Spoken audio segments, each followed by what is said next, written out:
ఇప్పుడు ఫస్ట్‌లో 'ప్రభాస్' గారిని చూసినప్పుడు ఏమనుకున్నారు? మైండ్‌లో ఉంటది కదా! అంటే ఏ హీరో అయినా చూసినప్పుడు ఏవో వస్తది. యాహ్! అవును.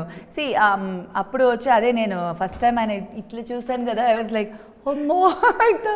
ఆయన ఎంత మాసీగా ఉన్నారు కదా అని. I thought he'll be very rough. పట్టుకోవడంలో అవన్నీ అండ్ సినిమా కూడా అట్లాంటిది చాలా యాక్షన్ బ్లాక్స్ ఉన్నాయి అవన్నీ.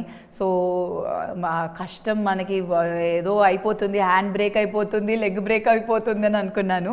But he is very very sweet అండి. మాట్లాడిన తర్వాత immediately the child like behaviour, we use to play lot of games and listen to so much music. ఇద్దరికి అది first film and we were like little kids on the set literally. So అట్లా enjoy చేస్తూ ఉంటాము and the process of film making was very very pure and very cute at that time. So అది చాలా enjoy చేసాం. And Jayant గారు మా director అయితే నడుస్తూ ఉంటారు, ఇట్లా చూసి మా ఇద్దరిని ఇద్దరు పిల్లలతో నేను షూటింగ్ చేస్తున్నానని వెళ్ళిపోతారు. సో అట్లనే అయింది ఆ సినిమా. సో